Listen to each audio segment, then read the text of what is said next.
Okay, so today we're going to talk about speech testing, starting again with what it is and why we're doing it.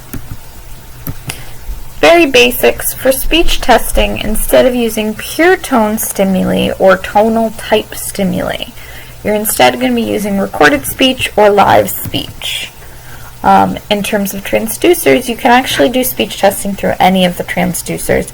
I will say it's not typical to do speech testing via the bone oscillator, and there are some circumstances, and we can talk about examples in class, where you might do that, but for the most part it's going to be through the speakers or through one of the other air conduction types of transducers. The patient task is going to be different. The patient task for most of speech testing is going to be either to verbally respond by repeating the word they heard, or in the case of, in some cases, a child or an adult that may be cognitively impaired, they may point to a picture that corresponds with the word that you said. Typically, when we're talking about speech testing, we're talking about SRT, SAT, or SDT, which stands for Speech Awareness or Speech Detection Threshold, and then WRS, or Word Recognition Score. And we're going to talk about each one of these more. SRT stands for Speech Reception Threshold. Sometimes you'll see it as Speech Recognition Threshold. It's important to remember that SRT and SDT are thresholds, so it's going to be an intensity level that you are seeking. And the goal is really you're searching for the lowest intensity level, the softest level, at which the patient can accurately repeat an easy word. Usually, this is something that's going to be tested monoraily for each ear via air conduction. Now, one of the most useful things is that the SRT is a cross-check for pure tone testing. So, when SRT testing is done, as described, the SRT that you get should be roughly within about 6 dB of the pure tone average for each ear. And I'm sure you remember the pure tone average is the average at 500, 1000, and 2000 Hertz for air conduction. SPON-D words are used as the stimuli. So SPON-D words are compound words that have equal syllables on the first and second, equal stress on the first or second syllable. So outside, airplane, baseball, cupcake, toothbrush, northwest. And it's open set, which means that, there's a number of words to choose from, but because they're two-syllable words and they're compound words, they're fairly easy for people to understand typically.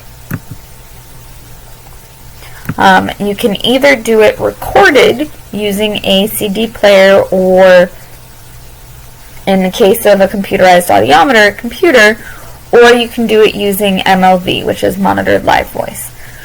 Recorded has a star because it's very much preferred instead of monitored live voice, and we'll get into that a little bit more when we talk about how the testing is done.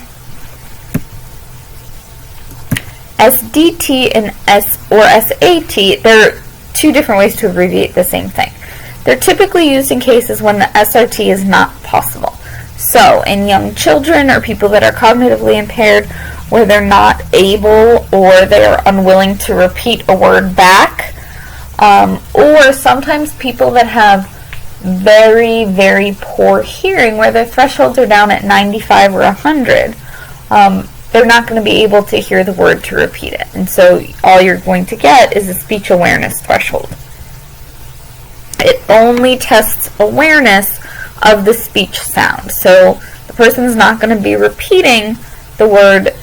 All you're looking for is some sign that they have heard the speech. They might say something, they might raise their hand. For younger kids, they might start looking around, or start babbling or something like that. There might be other behavioral responses. SDT and SAT are very frequently done using MLV, just because it's easier, and especially with little kids, it's easier to get their attention, using your own voice and sort of doing saying their name and calling them and doing that sort of thing. You can also use, I've been at some pediatric practices where they use like the Wiggles CD to see, and they use that for SDT to see when the kid starts to sort of notice it. And then you have word recognition testing. You're going to see this, so WRS stands for Word Recognition Score. Sometimes it's called WordRec, sometimes it's called the Descrim score.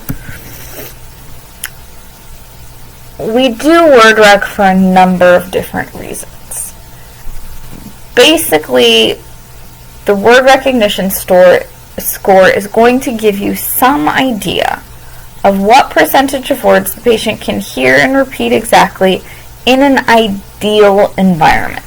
It does not tell you speech understanding.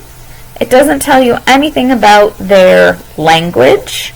It just tells you about what they can hear and repeat exactly.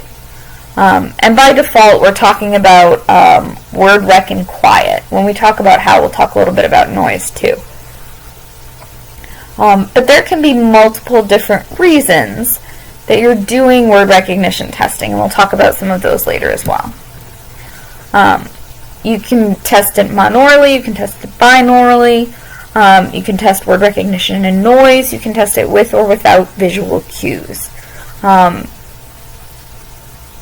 an example, you might test, if you tested somebody with a hearing loss and you tested word recognition monoraurally, and let's say they got 90% in one ear and 40% in the other ear.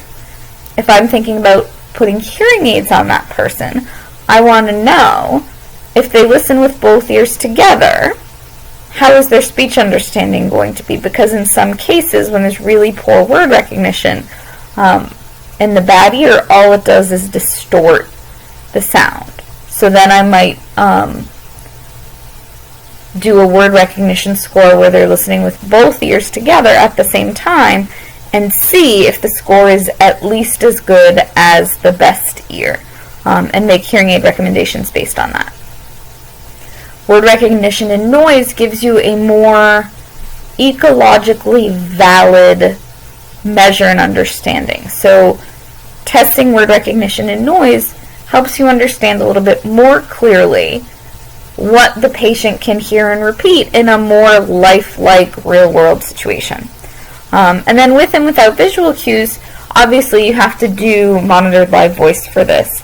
But you can get a sense and you can help the patient understand how much better they do at speech understanding when they can actually use visual cues to supplement. So typically, in this case, the audiologist would do monitored live voice, and they would, hold a paper or a speech hoop in front of their mouth so the patient can't see, and they would obtain a score without visual cues, and then they would take the speech hoop down, and they would specifically tell the patient, I want you to watch me while you're listening. And they would do another word list while the patient also has visual cues, and look at the difference between the two scores. For word rec testing, we're using single syllable words, and a number of word lists. There's a couple of different choices. The only problem is that some of the word lists are old. So the word lists were essentially derived, they're phonetically balanced, but they were derived from sort of common words. But some of the lists are old, and most of them were derived in the 40s and 50s. So as an example, did I put it on here?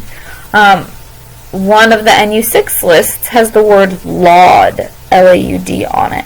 And that's a word that most people don't have in their vocabulary anymore.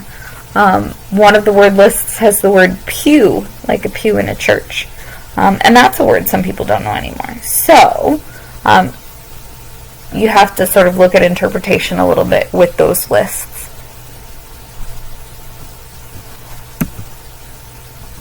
There are different lists with different difficulty lists, and different difficulty levels, and we'll talk a little bit about what they are when we talk about how you do word rec.